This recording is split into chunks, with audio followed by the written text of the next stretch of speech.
Hello children, this is the fourth part of the chapter, the Skylark. Children, in this chapter, we will cover up some important topics and we will have the another video on the same topic. But as the exercises given in this chapter, so we need to understand it that how will it be done, वो कैसे होगी, right? And the other topic we will cover is summary of the poem. जो poem है, जो आपने कविता पढ़ी, उसकी summary क्या होगी. So we will have two exercises जो आपकी book में दी हुई हैं. So children, here you can see this table. In this table there are two columns. In one column there are some words written, and the other column some words are written. These are parts of speech. Parts of speech, I know that in your previous classes you have been already taught some of them, like noun, pronoun, adverb हमने इसी class में करा है. Adjective we have covered up, and in brief you have been taught preposition also. So maximum parts of speech we have covered up. So we need to understand or this exercise on the basis of our previous knowledge. हमारे जो इसके पहले जितना हमने सीखा है उसको हम ध्यान में रख के हम अपनी इस एक्सरसाइज को आसानी से कर सकते हैं. And don't worry, these things will be repeated और taught again. Yes, so we all know there are 8 types of parts of speech. जो पार्ट्स ऑफ स्पीच होते हैं वो 8 तरीके के होते हैं. Here you can C 7 types of speech, 7 parts of speech. So noun, pronoun, adverb, preposition, conjunction, interjection, adjective. Now one is missing here, you all can easily guess, is verb. इसमें verb missing है. ठीक है, तो हमें ये नहीं देखना था इसमें क्या missing है, हमें ये देखना था कि 8 parts होते हैं speech के. ठीक है, तो यहाँ पर 7 नेम्स ऑलरेडी दिए हुए हैं. 1 more you can add is verb. ठीक है, अब हम देखेंगे कि कौन सा वर्ड जो ए कॉलम में लिखा है वो कौन सा पार्ट ऑफ स्पीच है. ठीक है, so gradually in brief we will understand in this video. So the first word is courageously. So children, we have studied about adverb. Adverb में हमने पढ़ा काम को करने का तरीका क्या होता है, वो एडवर्ब में डिस्कस होता है, या फिर क्रिया की जो विशेषता बताता है वो क्या होता है, एडवर्ब होता है. तो यहाँ पर क्या है, करेजियसली. करेजियसली मीन्स हिम्मत से, राइट. तो हिंदी में तो ईजिली वी कैन अंडरस्टैंड अगर किसी काम को कैसे किया गया है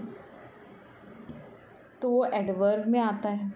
but in English it is obvious, need to understand कि कैसे हमें पता चलेगा. तो उसके लिए we need to enhance our vocabulary, we need to understand each part of speech, and then हमें सफिक्सेस को पढ़ना होगा ढंग से, राइट. सो करेजियसली यानी साहस से. सो ये क्या हो जाएगा, एडवर्ब हो जाएगा, क्योंकि इसमें किसी काम को करने का तरीका बताया गया है, किसी ने कोई काम बड़े साहस से किया. फिर है करेज.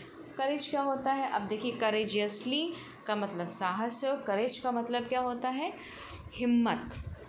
सो what is courage. Courage is a noun. Courage क्या है, एक नाउन है, राइट. देन है ब्यूटीफुल. नाउ ब्यूटीफुल क्या है, ब्यूटीफुल सपोज हमने कहा कौन ब्यूटीफुल हो सकता है, कोई चीज़, कोई इंसान, कोई जानवर, राइट. तो हमने कहा वो लड़की ब्यूटीफुल है, शी इज़ ब्यूटीफुल. अब अगर वो ब्यूटीफुल है तो मैंने I had already told you how to identify the adjectives through the lines.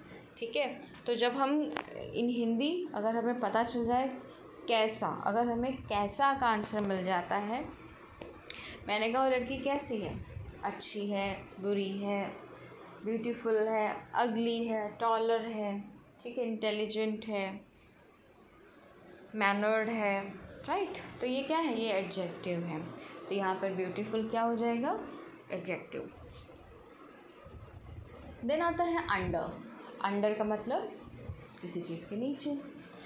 अब वो पार्ट ऑफ स्पीच जो किसी चीज़ की, किसी नाउन या प्रोनाउन की जगह के बारे में बताता है. तो प्रीपोजिशन क्या हो गया, सॉरी अंडर क्या हो गया यहाँ पर, प्रपोजिशन। ठीक है, तो प्रपोजिशन को बहुत ही शॉर्ट में समझ लेंगे कि जब कभी कहीं पर किसी जगह की बात हो रही, किसी जगह की स्थिति की बात हो रही, तो वहाँ पर प्रपोजिशन हो जाएगा। जैसे in, on, at, above, between, right. तो ये सब क्या है, अंडर, बीनीथ, ये सब है प्रपोजिशन। सो ये अंडर क्या हो जाएगा, preposition. Then comes wow. Wow क्या मतलब है, वाओ हमने पढ़ा था एक्सक्लेमेटरी सेंटेंसेस में। हमने उसमें ये भी पढ़ा था कि एक्सक्लेमेटरी सेंटेंसेस में हम इंटरजेक्शन के कुछ वर्ड्स आते हैं जो एक सिंगल वर्ड्स होते हैं, तो वो शब्द जिनके आगे एक्सक्लेमेटरी या एक्सक्लेमेशन मार्क लगा होता है, ऐसे वर्ड्स को हम क्या बोलते हैं, इंटरजेक्शन। ठीक है, तो इंटरजेक्शन वर्ड्स को पहचानने के लिए easily you can see mark जो फुल स्टॉप जैसा, सॉरी पूर्ण विराम जैसा हिंदी के दिखता है, जिसको हम कहते हैं एक्सक्लेमेशन मार्क। सो वाओ क्या हो गया, interjection. Then comes because. Because क्या है, बिकॉज जब हम दो वाक्यों को आपस में जोड़ते हैं, दो अलग अलग वाक्यों को जोड़ने के लिए हम वर्ड लगाते हैं, तो उसको हम कंजंक्शन कहते हैं। जैसे मैंने कहा, मैं स्कूल नहीं आई, मैं देर में उठी। ठीक है, मैं स्कूल नहीं आई, मैं देर में उठी, तो इन दोनों बातों को जोड़ने के लिए हम क्या लगाएंगे, मैं स्कूल नहीं आई क्योंकि मैं देर में उठी। तो यहाँ पर जो क्योंकि वर्ड है, दो सेंटेंसेस के बीच में क्या काम कर रहा है, ब्रिजिंग अप, जोड़ बना, रिलेशन बता रहा है, दोनों को जोड़ रहा है। तो ऐसे वर्ड्स जो दो वाक्यों को, दो या दो से अधिक वाक्यों को आपस में जोड़ते हैं, तो उनको हम क्या बोलते हैं, conjunction. And the last word is television. Television you must have guessed, हमने बचपन में ही पढ़ा है। Noun is the name of any place, person and thing. ठीक है, तो किसी चीज़ के नाम को, इंसान के नाम को या किसी जानवर के नाम को हम क्या बोलते हैं, नाउन। तो television is a name of a thing, तो क्या हो जाएगा, this is noun. Now will see the summary of the pome. So what we have to do, complete the summary of the poem by filling the missing words from the box. अब the words are given in the box, कुछ words दिए हुए हैं, and we need to fill these words in the blanks which are given in the summary. So बहुत आसानी से हम इसे fill up कर पाएंगे। The poets, और कब कर पाएंगे, when we have gone through, when we have understood the complete poem skylark की अगर आपको पोम समझ में आ गई है, then easily you can fill it up. So poets intense, उसका जो नेचर, सॉरी उसका जो इंटेंस है, उसका जो